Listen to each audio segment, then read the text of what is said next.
परेश रावल की रील तो आपने देख ही ली होगी। भारत में कंटेंट ही ऐसा बन रहा है, दिमाग में गोबर और ग्लास में सुसु, क्या करें?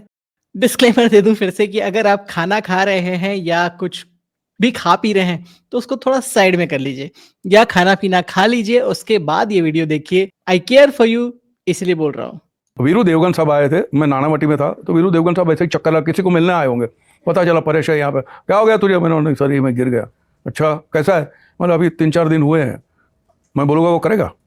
बोला क्या करेगा? बोला हाँ मैं करूँगा सर, बोलिए। सुबह उठ के फर्स्ट यूरिन पीना अपना, ससुर है फर्स्ट यूरिन पीना, सब फाइटर लोग ये करते हैं। क्या बात कर रहे हैं बाबा? कोई तकलीफ नहीं रहेगी, कभी कुछ नहीं होगा, फर्स्ट यूरिन पीना। ठीक है यार मैं पीऊंगा पक्का, ठीक है तो देखना तू। वो चले गए। दूसरे दिन मैं सुबह अपने आप को तैयार किया, लेकिन मैंने ये सोचा था कि अगर मुझे यूरिन पीना ही है तो मैं तो उड़ेल नहीं दूंगा, I sip it like a beer, क्योंकि अगर करना है तो पूरे तरीके से करना है। क्या कर रहे हैं यार तू? मैं आपको बताऊं 15 दिन मैंने ये किया। 15 दिन के बाद जब एक्सरे निकाला गया, डॉक्टर दंग रह गए, बोलते सीमेंटिंग कैसे हुआ? मजाक है ही क्या? Could see the white line forming. और जो मैं निकलने वाला था 2 या 2.5 महीने में अस्पताल के बाद काम करने वाला था, वो with in month and half में शुरू हो गया। पियेंगे आप भी? ये क्या बात करता है यार? घबराइए मत, ये वो नहीं है, ये पर्वत की ओस है, माउंटेन ड्यू, जो मैं कभी नहीं पीता, बट मैंने कलर देखकर इस वीडियो के लिए मंगा लिया था। इसे हम पी सकते हैं, मतलब at least it's not healthy, but खुद के यूरिन से या किसी और जानवर के यूरिन से तो बेहतर ही है।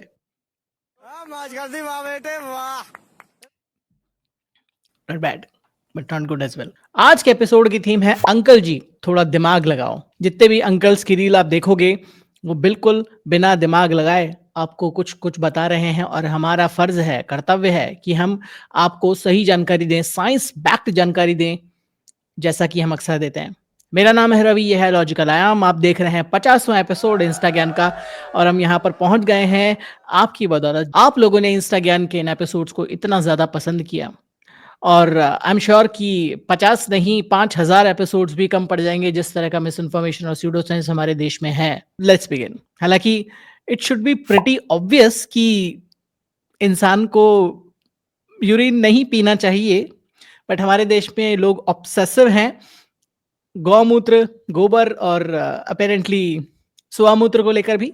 तो इसके बारे में बात करना बहुत ज़रूरी है। पता नहीं हमारे देश में इतना ऑब्सेशन क्यों है वेस्ट प्रोडक्ट्स को लेकर, मूत्र और गोबर को लेकर इतना ऑब्सेशन क्यों है, मैं कभी नहीं समझ पाऊंगा। ऑलमोस्ट हर दूसरे तीसरे वीडियो में हमें इस तरह की बातें करनी पड़ती हैं, जो कि आई नो बहुत ज़्यादा है, बट ये बात करनी पड़ेगी बार बार, क्योंकि हमें अवेयर करना है जनता को। जनता बहुत ज़्यादा भोली है। तो apparently urine is a waste product, no points for guessing. वो वेस्ट है जो आपके शरीर से निकला है, उसे वापस अपने शरीर में डालना बहुत ही बड़ी बेवकूफ़ी है। यूरिन में होता है मोस्टली वाटर, 95% के आसपास, बट और भी बहुत सारी चीज़ें होती है जिसे हमारी बॉडी निकालना चाह रही है अपने शरीर से, जैसे यूरिया, क्रिएटिन, अमोनिया, सॉल्ट, कुछ तरह के टॉक्सिन्स जो अक्यूमुलेट हो गए बॉडी में। और अगर यूरिन कुछ देर पड़ा रहे, क्योंकि इसमें बैक्टीरिया को जो कुछ चीज़ें पसंद हैं वो उसमें हैं, जैसे अमोनिया, नाइट्रोजन, यूरिया, तो बैक्टीरियल ग्रोथ उसमें हो सकती है। फ्रेश यूरिन स्टेरल हो सकता है, उसमें हो सकता है कोई बैक्टीरिया ना हो, बट जैसे ही वो बाहर निकलेगा उसमें बैक्टीरियल ग्रोथ हो सकती है एज सून एज कुछ मिनटों के बाद ही। तो जिस वेस्ट प्रोडक्ट को आपकी बॉडी ने निकाल कर इतनी मेहनत से निकाला है, उसको वापस से आप अपनी बॉडी में क्यों डाल रहे हैं? मतलब इससे क्या हो जाएगा? ये बड़ी अच्छी बात कही आप। परेश रावल साहब एक बहुत अच्छे एक्टर हैं, उनकी एक्टिंग देखें, उनसे एक्टिंग पर सवाल करें, ना कि इस तरह के सवाल जिसके बारे में उनको शायद कोई नॉलेज नहीं है। किसी भी जानवर का मूत्र हो, आपका खुद का या किसी और जानवर का, जैसे गाय का, बकरी का, ऊंट का, वो पीना आपके लिए, जैसे हम अपने वीडियोस में कई बार बता चुके हैं, बहुत ही डेंजरस हो सकता है। और जैसे मैंने कहा कि यूरिन में कुछ समय बाद ही बैक्टीरिया उत्पन्न हो सकते हैं, तो ये रिस्क ऑफ इन्फेक्शन, आपका लीवर बहुत खराब हो सकता है, पेट दर्द हो सकता है, पेट खराब हो सकता है, डायरिया, नोजिया, वॉमिटिंग, इस तरह की चीज़ें हो सकती हैं। ये भी ना पिएं, और यूरिन तो डेफिनेटली ना पिएं। बट अगर आप मेरी एडवाइस को इग्नोर करना चाहते हैं, साइंटिफिक कॉन्सेंसस को इग्नोर करना चाहते हैं, तो मूत्र है आपका, जीवन है आपका, जो चाहे कीजिए, गौमूत्र पीजिए या अपना मूत्र पीजिए, मर्जी आपकी। But I am strictly advising you not to do this. Urine की बात कर ही रहे हैं तो एक और रील देख लेते हैं यूरिन से रिलेटेड अंकल मनीष की। कभी भी ब्लैडर पूरा खाली नहीं होता, 2 बूंद 3 बूंद 4 बूंद बॉडी रख लेती है, और वही यूटीआई फीमेल में कारण बनती है।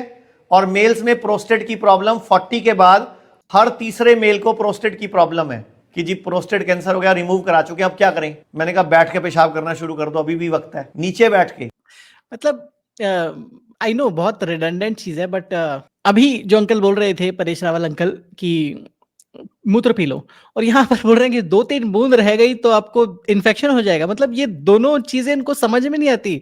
इन्होंने भी अपनी रील्स में गौमूत्र का बहुत ज्यादा प्रचार किया है, तो दूसरे जानवर का पेशाब आप प्रमोट कर रहे हो, बट आपके ब्लैडर में जिसका काम है मूत्र को इकट्ठा करके रखना और उसको खाली करना, उसमें 2-3 बूंद रह जाएगी तो इन्फेक्शन हो जाएगा। इतना आपको दिमाग है, जो कि नहीं होता वैसे तो, बट इतना दिमाग आपने लगा लिया। बट इतना दिमाग आप में नहीं आ पाया, पता नहीं कैसे, कि मूत्र नहीं पीना है।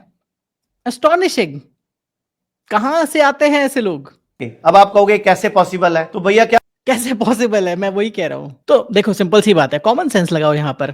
अगर आप नॉर्मल इंसान है जिनको कोई ब्लैडर इश्यूज नहीं है, प्रोस्टेट इश्यूज नहीं है, तो जैसे भी खड़े होकर आप या बैठकर पेशाब करेंगे, यूरिनेट करेंगे, तो कोई फर्क नहीं पड़ेगा, आपका ब्लैडर उसी तरीके से खाली होगा। पेशाब कर रहे हो तुम?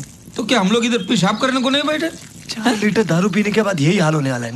आपको प्रोस्टेट इश्यूज हैं, मतलब आपको ऑलरेडी प्री एग्जिस्टिंग इश्यूज हैं, तो आप बैठकर करेंगे तो प्रोस्टेट की पोजीशनिंग चेंज हो जाएगी, तो आपका ब्लैडर थोड़ा बेहतर तरीके से खाली होगा, no doubt about that. But अगर आपको कोई इश्यूज नहीं है, you are absolutely healthy male, तो आप खड़े होकर करें या बैठकर करें, कुछ फर्क नहीं पड़ेगा। और अगर आपके ब्लैडर में 2-3 बूंद जैसे मैंने कहा रह भी गई, तो क्या फर्क पड़ जाएगा, कहाँ लेकर जाओगे उसको? वो इन्फेक्शन का कारण नहीं बनेगी। हर 2-4-5 घंटे में आप यूरिनेट कर रहे हो ना, कर रहे हो, और जितना बॉडी को निकालना है वो निकालेगी, बचाना है बचाएगी। आप जबरदस्ती जोर लगाकर अगर खाली करने की कोशिश करोगे तो उससे ज्यादा प्रोस्टेट की प्रॉब्लम आपको हो सकती है। और ये मैं अपने मन से नहीं बोल रहा हूँ। अगेन, जो बॉडी की डिट्रूसर मसल्स होती हैं, यानी जो कंट्रैक्शन कर रही हैं, आपके ब्लैडर को खाली करने का काम कर रही हैं, वो अपने आप काम करती हैं। उनको आपको जाकर सिग्नल नहीं देना पड़ता कि चलो खाली करो। ये हर इंसान, छोटे से छोटा बच्चा भी खुद से कर लेता है, भले उसको पता हो ना पता हो। यूटीआई जिसकी बात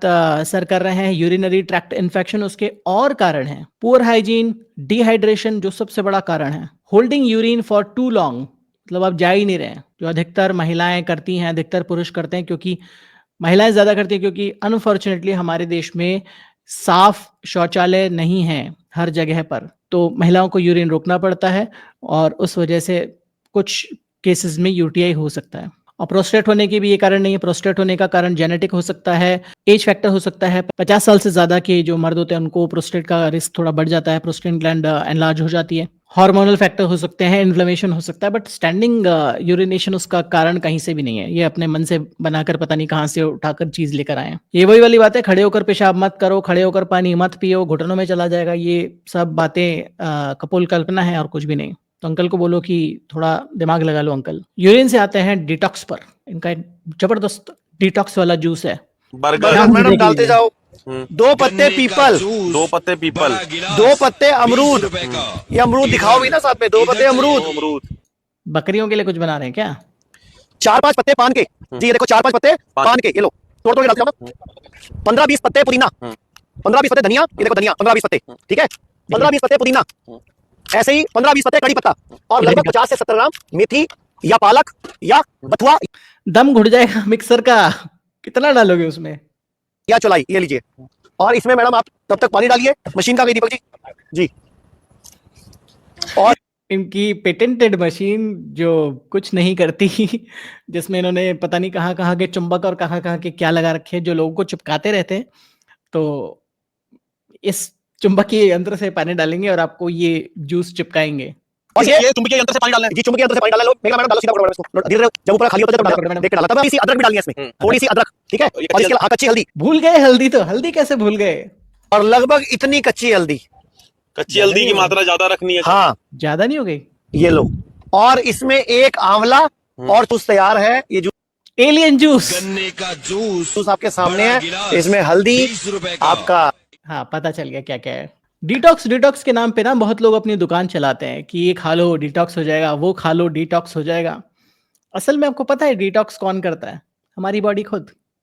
हमारे शरीर में जो हमारे ऑर्गन हैं जैसे लीवर है, किडनी है, हमारा लिम्फेटिक सिस्टम है, ये सबसे बड़े डिटॉक्स सेंटर हैं। आपको कहीं जाने की जरूरत नहीं। अगर आपका लीवर हेल्दी है, अगर आपकी किडनीज हेल्दी हैं, अगर इन जनरल आप कोई और सिम्टम महसूस नहीं कर रहे हैं, बॉडी के चेकअप्स कराते रहिए, बट अगर इन जनरल आप हेल्दी हैं तो आपको कोई डिटॉक्स जूस पीने की जरूरत नहीं है। ये सब स्कैम है बहुत बड़े बड़े। तो ये जो जंगल जूस है उससे आपकी हालत ज्यादा खराब होगी। कैसे होगी उसकी बात कर लेते हैं। जो बरगद और पीपल के बड़े बड़े पत्ते डाले गए थे शुरू में, उससे आपको हो सकती है इनडाइजेस्टिबिलिटी, गट इश्यूज। उसमें लेटेक्स कंटेंट होता है, वो अलग बात है। पान के पत्ते एक आध खा लिया, पान एज अ पान ठीक ठाक है, बहुत ज्यादा खा लिया तो it's not good for you. Indigestibility again, cellulose, हमारी बॉडी बहुत ज्यादा सेलुलोज है इस जूस में जो हमारी बॉडी नहीं पचा पाती, इनडाइजेस्टिबिलिटी हो जाएगी। एंटी न्यूट्रिएंट है इन सभी पत्तों में, हमारी बॉडी में गट इश्यूज होंगे, पेट दर्द होगा। बहुत ज्यादा कच्ची हल्दी खाएंगे तो आपके लिवर पर असर पड़ेगा। तो ये जैसे क्लेम कर रहे हैं कि 15 दिन में इस डिटॉक्स जूस को, जंगल जूस को पिएंगे तो आपका फाइब्रॉइड खत्म हो जाएगा, कैंसर नहीं होगा, पता नहीं क्या क्या क्लेम कर रहे हैं। ये वही चीज़ है कि 100 चीज़ें मिला दी मैंने और मैंने सोचा कि इन सब में अलग अलग कुछ छोटे मोटे गुण हैं, इन सबको मैंने मिला दिया तो जो इनके नेगेटिव इफेक्ट हैं वो खत्म हो जाएंगे और मैं इनके पॉजिटिव इफेक्ट्स को ही ले पाऊंगा। अगर आपको इसमें से कोई प्रॉब्लम है जो इन्होंने बताया, तुरंत किसी डॉक्टर को दिखाइए, ना कि इस तरह के जूसेस पीना शुरू कर दिए जो जनरली रोड साइड पर भी बहुत सारे लोग बेचना शुरू कर देते हैं बिना किसी प्रॉपर सर्टिफिकेशन के। पता नहीं उसमें क्या क्या होता है। आप नेचुरल हेल्दी हर्बल के नाम पर उसको रोज आपकी मॉर्निंग वॉक के बाद पीने लग जाते हैं। तो इस तरह के जूसेस से बहुत सावधान रहिए, अपना ध्यान रखिए। इस तरह की चीजें आपकी बॉडी को नहीं चाहिए।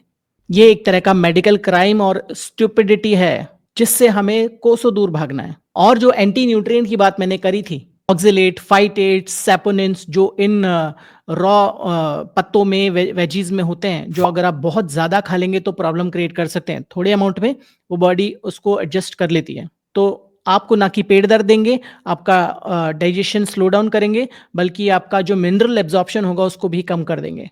इसीलिए उनको एंटी न्यूट्रिएंट कहते हैं। ये जो हमारे पेट में एक्स्ट्रा चर्बी आती है ना, ये रखना चाहिए। अरे तो वही है साइंस की औकात। ये जो हमारे पेट में एक्स्ट्रा चर्बी आती है ना, ये रखना चाहिए। कहाँ पे? तिजोरी में? जब आप बीमार गिरते हो तो ये चर्बी आपको जिंदा रखती है। ये गुफा में थोड़ी रह रहे हैं। सही है कि उसका जो फैट का काम है आपको जिंदा रखना है, एवोल्यूशनरी यही है फैट का काम। बट अब हम गुफाओं में नहीं रहते तो जरूरी नहीं है कि वो जो फैट है वो हमारे को जिंदा रखने का काम करेगा। उसके बारे में और बात करेंगे कि क्यों ये फैट खराब है, बट इनको पहले बोल लेने देते हैं। फैट बर्न कर करके आपको जिंदा रखता है। इसलिए कभी भी जो पतले हो जाते हैं, अगर वो बीमार गिरते हैं बेकार, तो उनके उड़ने के चांसेस जल्दी है। उड़ने के चांसेस कहाँ पे? उड़ने के चांसेस किसके हैं? मुझसे तो बोला भी नहीं जाएगा इस तरह से क्रूड लैंग्वेज में। जो जिस फैट की बात ये कर रहे हैं, जो एब्डोमिनल फैट की बात कर रहे हैं, वो है विसरल फैट, जो वो एक बहुत खतरनाक तरह का फैट है क्योंकि ये आपके ऑर्गन्स को सराउंड करके रखता है। ये आपके बॉडी के अंदर की लेयर का वाला फैट है जो कि आपके ऑर्गन्स को पकड़ के रखता है, उनको काम करने नहीं देता ठीक से, और it's very difficult to get rid of. कि आप अधिकतर लोग, जब मैं पर्सनल ट्रेनर था कुछ साल पहले, तो जो सबसे ज्यादा लोग मेरे पास आते थे जिस प्रॉब्लम के लिए, वो थे कि ये पेट कम कर दो, ये पेट मुझे कम करना है और सब कम हो गया, ये नहीं कम हो रहा। तो ये जो है, ये वाला जो फैट है, विसरल फैट, जो आपकी टायर जिसको बोलते हैं, वो हमारी बॉडी का सबसे ज्यादा स्टबर्न टाइप ऑफ फैट है, जो हिप्स के अराउंड भी होता है कुछ लोगों में उनके स्टमक के अराउंड होता है, डिपेंडिंग ऑन कि उनकी जेनेटिक्स कैसी है। तो it's the most stubborn type of fat, क्योंकि ये सबसे लेट आपकी बॉडी हटाना चाह रही है। तो बीमार गिरेंगे ना तो ये फैट आपको नहीं खड़ा करेगा।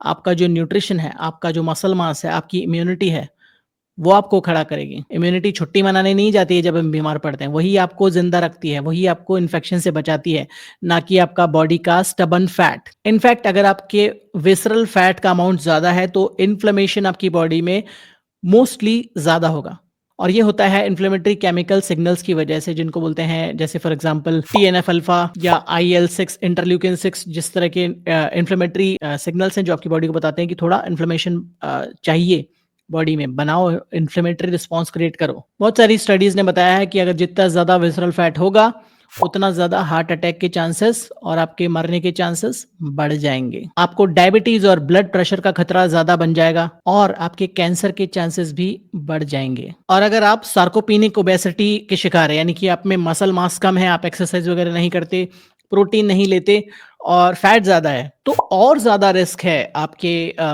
लेट ठीक होने का और मरने का, अनफॉर्चुनेटली। तो अगर इनसे सर से ज्ञान लेना चाह रहे हैं, जो साइंस की औकात बता रहे थे, अगर उनसे ज्ञान लेना चाह रहे हैं तो आपकी मर्जी, बट साइंस ये कहती है। अगर आपको लोग इसी तरह से कंफ्यूज करके रखते हैं, परेशान करके रखते हैं, तो you can reach out to me. I am a certified and experienced career guidance coach. मैंने अभी हजारों लोगों की हेल्प ऑलरेडी कर दी है, मैं आपकी भी हेल्प कर सकता हूं। अगर आपको करियर से रिलेटेड कोई भी कंफ्यूजन है, you can reach out to me. आपको स्पेसिफिकली, आप लोगों को, जो हमारे सब्सक्राइबर हैं, उनको स्पेशल 1000 रुपए का डिस्काउंट मैं दे रहा हूं लिमिटेड टाइम के लिए।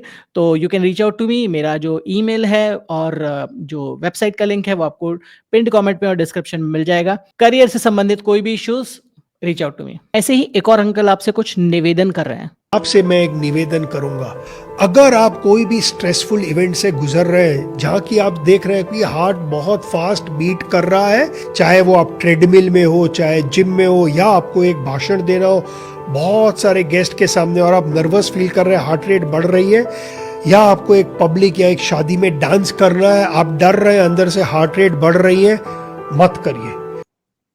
व्हाट? जैसे आपकी हार्ट रेट बढ़ती है और आगे मत बढ़िए, चुपचाप कुर्सी पे बैठ जाइए और इमीडिएटली एक डॉक्टर को बुलाइए। शायद आप अपने आप को एक सेकंड चांस दे सकें। क्लासिक फियर मॉन्गरिंग स्टाइल में बात कर रहे हैं। जो ये बात कर रहे हैं वो पूरी तरह से गलत है। कुछ नुआंसेस हैं जिसकी बात हम जरूर करेंगे। किसी भी नुआंस की बात इन्होंने इस रील में नहीं करी। इन्होंने कहा बिल्कुल अगर आपकी हार्ट रेट बढ़ रही है चुपचाप बैठ जाइए, डॉक्टर को बुलाइए, आप बच सकते हैं। पर ऐसा नहीं है। Let's find out why. Her case में आपकी हार्ट रेट बढ़ना खतरे का सिग्नल नहीं होता। जैसे आप डांस कर रहे हैं, आप जिम में वर्कआउट कर रहे हैं, या आप ट्रेडमिल पर हैं, या स्ट्रेंथ ट्रेनिंग कर रहे हैं, किसी भी तरह का ऐसा एक्टिविटी कर रहे हैं, स्टेयर्स पर चढ़ रहे हैं, कोई भी ऐसी एक्टिविटी जिसमें आपकी हार्ट रेट बढ़ रही है नॉर्मल से तेज। नॉर्मल कंडीशन में रेस्टिंग आपकी हार्ट रेट मान लीजिए अगर 60-70 है और आपकी हार्ट रेट 100 प्लस हो रही है, तो उसमें कोई बहुत बड़ी बात नहीं है। It's suppose to happen. जब आप नर्वस हो, वर्कआउट कर रहे हो या कुछ ऐसी कंडीशन हो, तो इस केस में हार्ट रेट बढ़ना एक नॉर्मल फिजियोलॉजिकल रिस्पॉन्स है। क्योंकि जब भी इस तरह की सिचुएशन होती है हमारा सिंपैथेटिक नर्वस सिस्टम एक्टिवेट हो जाता है। ये हमारे फाइट या फ्लाइट रिस्पॉन्स को एक्टिवेट कर देता है, जिससे हम किसी भी इस तरह की एक्टिविटी को परफॉर्म कर पाए जिसको हम नॉर्मली नहीं करते हैं। मतलब अगर आपका हार्ट रेट बढ़ रहा है तो ये आपका बॉडी का एक नेचुरल रिस्पॉन्स है। वो कह रहा है कि भाई रेडी हो जा, कुछ एक्शन होने वाला है। कब आपको डरना चाहिए, ये नुआंस समझना बहुत जरूरी है। हार्ट रेट बढ़ने के साथ अगर आपको चेस्ट पेन हो रहा हो, या चेस्ट पर एक प्रेशर फील हो रहा हो, या आपको सीवियर ब्रेथलेसनेस हो रही है, आपको सांस लेने में दिक्कत हो रही है, या आपको डिजीनेस या फेंट जैसा फील हो रहा है, या आपको एकदम से कमजोरी फील हो रही है, पैल्पिटेशन हो रही है, या आपको कंफ्यूजन वाली स्टेट आ रही है, और आपकी हार्ट रेट एक तयशुदा अमाउंट से बहुत ज्यादा जंप कर रही है या इरेगुलर है, तो उस कंडीशन में आपको तुरंत बैठ जाना चाहिए या डॉक्टर को फोन करना चाहिए और तुरंत मेडिकल सलाह लेनी चाहिए। पर अगर ऐसा नहीं है, आपकी हार्ट रेट थोड़ी सी बढ़ रही है, तो इस एब्सोल्युटली नॉर्मल रिस्पॉन्स। और अगर ऐसा नहीं है, आपको इसमें से कोई भी और सिम्टम नहीं हो रहे हैं, आपकी सिर्फ हार्ट रेट थोड़ी सी बढ़ रही है, जैसा मैंने कहा नॉर्मल केस में अगर आपकी heart rate, resting heart rate है 60-70 के आसपास, तो अगर आपकी हार्ट रेट 100-120 हो जा रही है, तो it's absolutely normal, suppose to happen. ऐसा अगर होगा तो हम 24 घंटे में से आधे से ज्यादा टाइम डॉक्टर को ही फोन करते रहेंगे। जिम में 10-15 पुशअप मार लिए तो डॉक्टर को फोन करना पड़ेगा। 2-3 सीढ़ी मंजिल की सीढ़ी चढ़ ली तो डॉक्टर को फोन करना पड़ेगा। किसी ने एक लेक्चर लेने को बोल दिया तो डॉक्टर को फोन करना पड़ेगा। तो हमें नुआंस समझना और उस चीज का एक्चुअल बेसिस समझना बहुत ज्यादा जरूरी है, पैनिक करने की जगह पर। नेक्स्ट अंकल की वाणी, 5G से कैंसर होता है। 5G फोन है, किस किस के पास 5G फोन है? सबके पास है। इसमें ना एक डिस्क्लेमर और एक इसमें वो है, आप चेक करना, इसमें इसके पूरी की पूरी लिटरेचर है इसके बीच में, तो उसमें एक डिस्क्लेमर भी है, पढ़ना, नीचे से ऊपरला पैरा, कम से कम 25 पेज खुलेंगे।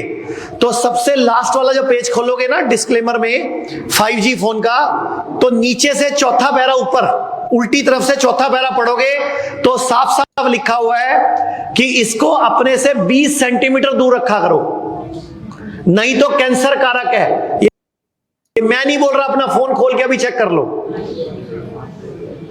5G की जो गाइडलाइन है वो सजेस्ट नहीं करती कि 5G से कैंसर होता है डायरेक्टली, पर वो आपको अपने आप को बचाने के लिए, पोटेंशियल लॉ सूट से बचाने के लिए, और SAR जो स्पेसिफिक एब्जॉर्प्शन रेट है उसको मेंटेन करने के लिए वो गाइडलाइन बनाना उनकी मजबूरी है।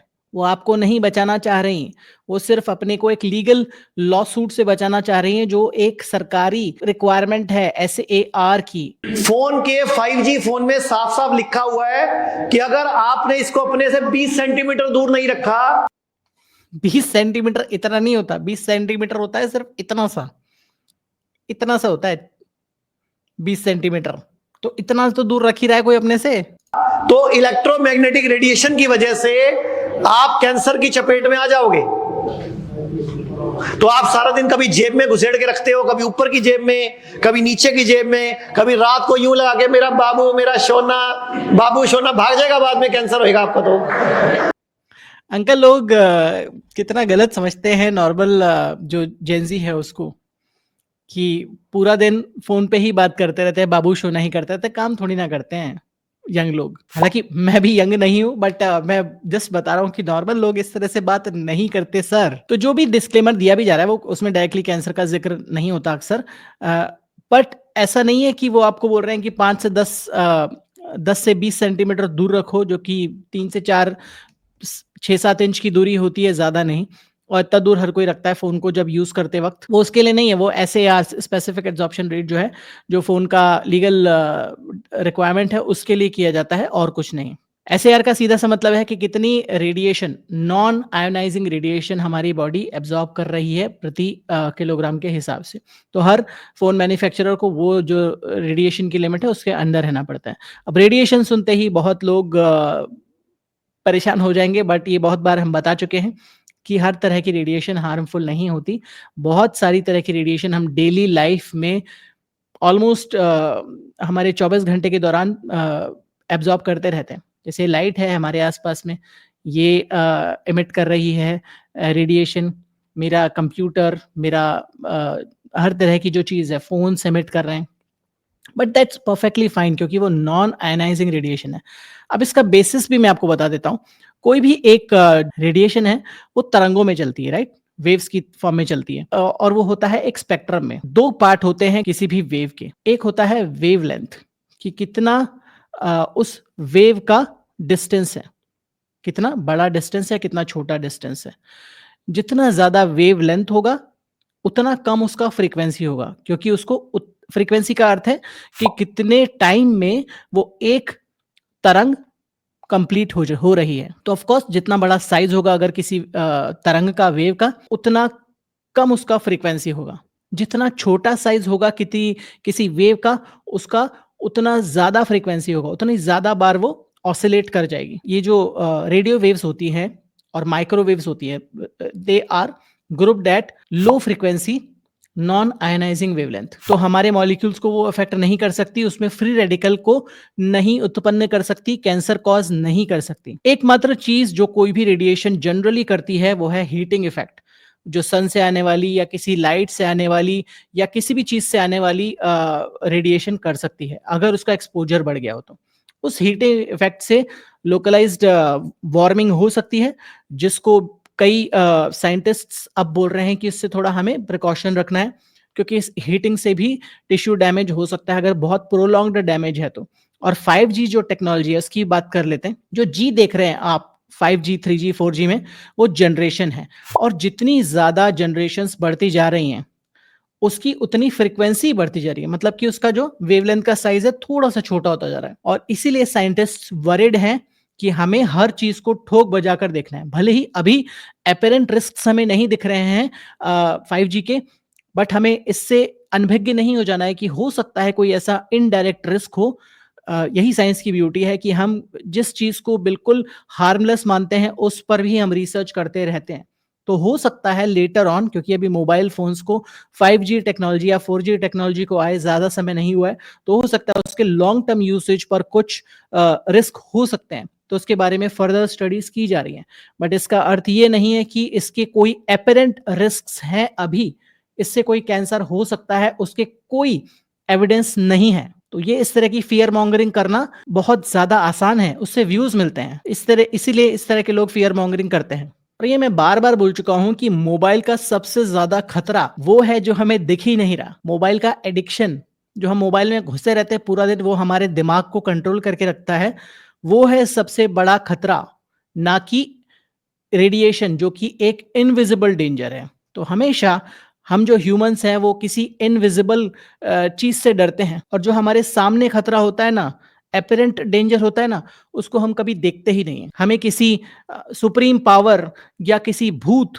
या किसी ऐसी चीज से हमेशा डर लगता है जिसको हम देख नहीं पाते, बट हम उस चीज से हमेशा अनभिज्ञ रहते हैं जो हमारे सामने हमें रोज हमारे दिमाग को कुंद कर रही है। तो मोबाइल का स्क्रीन टाइम आपको कम करना चाहिए, बट नॉट बिकॉज कि वो आपको कैंसर देगा, बल्कि वो आपके दिमाग को कमजोर करके कुंद बना देगा, आपको ज़ॉम्बी बना देगा। आज का वीडियो आप खुद तो देखें ही, अपनी फैमिली को भी दिखाएं, स्पेशली अपने घर के बड़े बुजुर्गों को जरूर दिखाइए जो इस तरह की रील्स ना ही सिर्फ देखते हैं, फैमिली व्हाट्सएप ग्रुप्स में शेयर करते हैं और खुद भी इस तरह के नुस्खे अपनाते रहते हैं और अपनी तबीयत खराब करते रहते हैं। होपफुली ये 50वां एपिसोड आपको पसंद आया होगा। इस तरह के 50 नहीं, 500 नहीं, हजारों एपिसोड मुझे बनाने हैं, क्योंकि इस तरह की मिस इन्फॉर्मेशन कभी खत्म नहीं होने वाली। और इस मिस इन्फॉर्मेशन को खत्म करने का एक ही तरीका है कि हम इसको साइंटिफिक इन्फॉर्मेशन से रिप्लेस करें। अगर आपको इस तरह की वीडियोस पसंद हैं, सब्सक्राइब कीजिए, लाइक कीजिए, शेयर कीजिए, सपोर्ट कीजिए हमारे चैनल को।